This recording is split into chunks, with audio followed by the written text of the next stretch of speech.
Can we pick up, Ms. Gupta, from where my friend Senator Tillis left off? So if you polled black and brown communities that have high levels of crime, you can imagine the polls would say they want more police protection often, correct? Yes, they want more police, they want fair policing. Right. I ran a police department. I was a mayor of a city where the police department was under my command. And that was the case. The biggest concern was their safety and their security. But you talk to the police in my department, am I correct in saying the majority of the people that go to our jails and prisons, the overwhelming majority of people who are in prisons and jails today are people who are suffering from addiction, serious mental health challenges, addiction and serious mental health challenges. That accounts for the majority, correct? That's correct. As well as, and if you include survivors of sexual trauma, that's the majority of the female prison population as well, correct? That's right. And so when you are talking about the footprint, as a person who ran a cash-strapped city, when I was mayor of my city, I reduced my workforce 25%, including, unfortunately, having to lay off police officers. The reality is that most of us who are involved in the day-to-day driving down of crime, we had a lot of success in Newark, we know that our dollar for dollar would be better spent in lowering the demand, and my police officer would say this, if we had, like President Trump did in his executive order, by having co-responders, people that are specialized in mental health, specializes in addiction, specializes in homelessness, and specializes in sexual violence. Is that correct? That's right. And in fact, I think that law enforcement are some of the biggest champions of that, and want to see that it supports them, it helps them focus on violent crime and do their jobs in communities to keep us safe. And actually, there's been data that shows dollars invested in that will lower crime more dramatically necessarily than maintaining the very expensive dollars we often spend. It's a lower cost option than the dollars we're spending in terms of reducing crime than we're necessarily spending on police. I think that's right. The data shows that. I also think that's why you see such strong bipartisan coalitions. It's why I've been honored to work with members of this committee on these issues as well. I think it brings people together on this. Well, forget partisanship. That's one of the reasons why you have such strong support, which I don't need to go through, from police organizations who understand that you're not trying to defund them. You're trying to actually make their jobs better. One of the reasons I couldn't run community policing efforts where the same police officers, you call it sector integrity, stay in the community to know that neighborhood.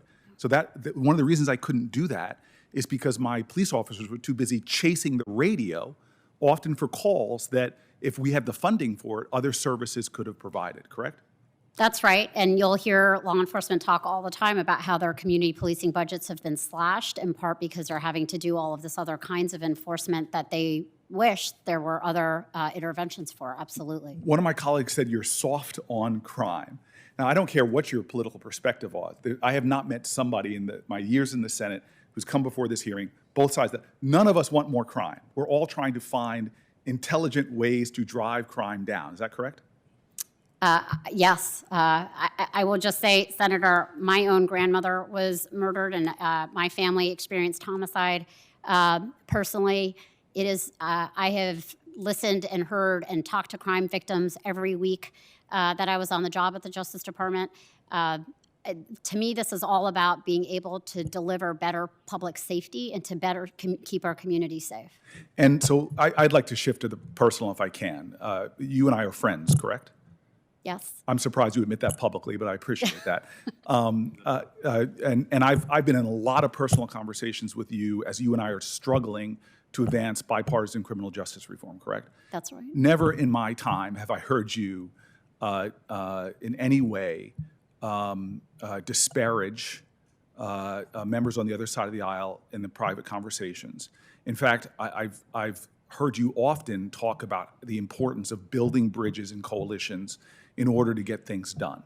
In context of me, because I know you as a person of great kindness who, I've been very moved by how, even in the heat of some very difficult moments where you and I have had conversations, when we're really worried about people getting a lifetime appointment sometimes on judges you and I have talked about, where we believe that that lifetime appointment might work against some of the basic fundamental rights and liberties, I still am remarked about that you do not diminish the humanity of folks, that you still seem to find a way to view them with equal dignity. And in light of my private conversations, I do wonder about what Twitter has done to our culture and the snarkiness it seems to breed. And you apologized here to the committee saying that you were contributing to an environment that, frankly, no side has a monopoly on. You come from a faith tradition that I also know. And I just wanted to, and maybe in the remaining minute I have left, can you talk to that just from your own work across the aisle to get real things done that have protected Americans, from your work across the aisle to help legislation pass through this committee, from my private conversations with you where you seem to fiercely adhere to ideals of equal dignity? Could you help me maybe to just understand from your heart, put in context now, again, the tweets that have been brought up by a number of my colleagues? Thank you, Senator Booker.